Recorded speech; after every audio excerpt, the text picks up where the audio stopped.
ఒరిస్సా, ఆంధ్ర ఇవన్నీ కూడా మధ్య భారతం. ఈ మధ్య భారతం అంతా కూడా ఆదివాసీలు విస్తారంగా జీవిస్తున్నటువంటి ప్రాంతం, అడవులు కొండలు ఉన్నటువంటి ప్రాంతం. ఈ ప్రాంతంలో గత సంవత్సర కాలంగా కేంద్ర బలగాలు పెద్ద ఎత్తున మోహరించి అక్కడ ఆదివాసీల జీవనానికి కూడా ఆటంకమయ్యేటువంటి పరిస్థితి ఉందని, పరిస్థితులు తలెత్తాయని ఈరోజు ఈ సంఘాల ప్రతినిధులందరూ కూడా మరొకసారి నా దృష్టికి తీసుకురావడం జరిగింది. అదే కాకుండా అవన్నీ ఒక ప్రత్యేక పాలన కింద ఉండేటువంటి ప్రాంతాలు, 5th షెడ్యూల్ ప్రాంతాలు.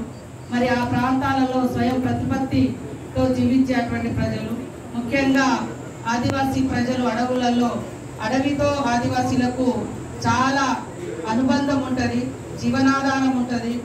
మరి నిన్న మొన్న మేము కొన్ని వీడియోలు చూసినప్పుడు కూడా పెద్ద ఎత్తున మహిళలు కానీ, యువకులు కానీ, పురుషులు కానీ ఆదివాసీలు వాళ్ళ గోడు వెళ్ళబుచ్చుకుంటూ మేము బయటికి వెళ్ళలేని పరిస్థితి ఉంది. మాకు ఎండాకాలం వచ్చిందంటే ఇప్ప పువ్వు మరి జీవనాధారం. ఇవాళ ఎండాకాలంలో ఏరుకునేటువంటి ఇప్ప పువ్వు వాళ్ళు ఒక 6 నెలలు తినడానికి కానీ, మరి మార్కెటింగ్ చేయడానికి కానీ, వివిధ వర్గాలకు అమ్ముకొని 4 రూపాయలు సంపాదించుకోవడానికి కానీ అదొక ప్రధాన వనరు.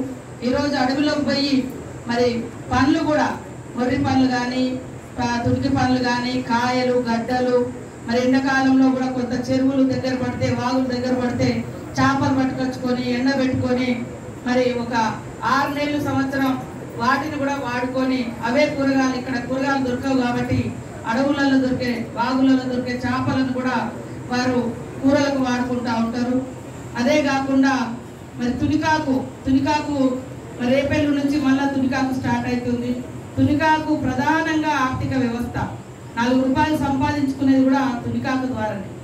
సో గత వారం 10 రోజుల నుంచి ప్రధానంగా మొహరింపు అంతా ములుగు జిల్లా నుంచి ఛత్తీస్గఢ్లో జరుగుతుండడంతో అక్కడ ఆదివాసీలంతా కూడా అనేక మంది మీడియా ద్వారా కానీ, ప్రజా సంఘాల ద్వారా కానీ, అదేవిధంగా మాకు కానీ నేరుగా ఫోన్లు చేసి మేము బయటకు వచ్చే పరిస్థితి లేదు, మేము ఆకలి చావులు వచ్చే పరిస్థితి ఉంది, మాకు ఎప్పుడు ఏమైతే తెలియనటువంటి భయం గుప్పిట్లో బతుకుతా ఉన్నాం, మరి ఇక్కడ నుంచి ఈ పరిస్థితి నుంచి కాపాడాలని కూడా వారందరూ మాకు వినతి పత్రాలు కానీ, ఫోన్ల ద్వారా కానీ వినతులు చేయడం జరుగుతూ ఉంది. మేము కూడా చూస్తూ ఉన్నాం.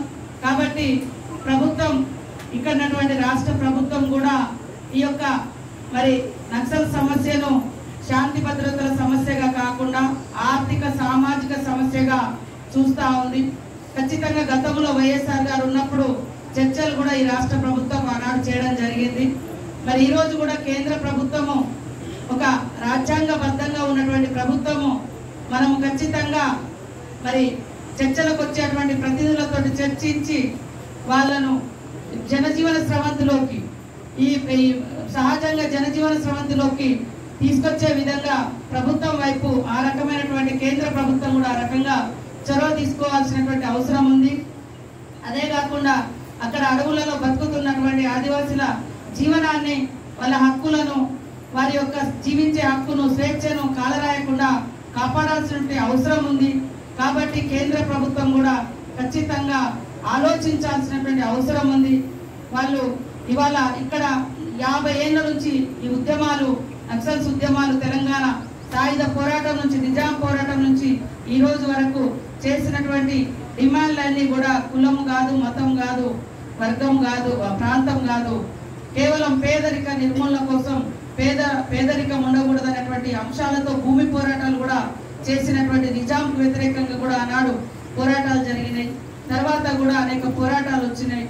ఏ పోరాటాలైనా కూడా భూమి కోసం జరిగినటువంటి పోరాటాలు, ఆదివాసీల హక్కుల కోసం జరిగినటువంటి పోరాటాలు. ఈరోజు కేంద్ర ప్రభుత్వం ఖచ్చితంగా మరి సానుకూలంగా స్పందించాల్సిన అవసరం ఉంది. ఈ దేశంలో ఉన్నటువంటి, అంటే వాళ్ళు టెర్రరిస్టులు కాదు, వాళ్ళు మతోన్మాదులు కాదు, వాళ్ళు ఇంకొకటి కాదు. కాబట్టి అక్కడ ఉండేటువంటి సమస్యల మీద ఒక పందాన్ని, ఒక సిద్ధాంతంతో పోరాడుతున్నటువంటి వాళ్ళ పట్ల మనం చంపడమే మార్గంగా కాకుండా చర్చలకు వస్తున్నప్పుడు ఖచ్చితంగా చర్చించేటువంటి అవకాశం ప్రభుత్వం ఇవ్వాలని, కేంద్ర ప్రభుత్వం ఇవ్వాలని కూడా మనస్ఫూర్తిగా కోరుకుంటా ఉన్నాం. ఈరోజు వచ్చినటువంటి వినతి పత్రాలన్నీ కూడా మరి మేము కూడా కేంద్రానికి కానీ అదేవిధంగా ముఖ్యంగా రాష్ట్రపతి గారి దృష్టికి, ఎందుకంటే ఇది 5th షెడ్యూల్ ఏరియాలో జరుగుతున్నటువంటి మరి ఆపరేషన్, అందులో సమిధలవుతున్నది, చనిపోతున్నది పెద్ద ఎత్తున ఆదివాసి బిడ్డలే కాబట్టి వాళ్ళని రక్షించుకోవాల్సిన బాధ్యత కేంద్రంలో ఉన్నటువంటి జాతీయ స్థాయిలో ఉన్నటువంటి రాష్ట్రపతి గారి మీద కూడా ఉంటుందని తెలియజేస్తూ, వారికి కూడా ఈ లేఖలు మీరు అందించినటువంటి వినతి పత్రాలన్నీ కూడా పంపించి మరి ఆదివాసీల రక్షణ కోసం వారు ముందుకు రావాలని ఈ సందర్భంగా విజ్ఞప్తి చేస్తాం.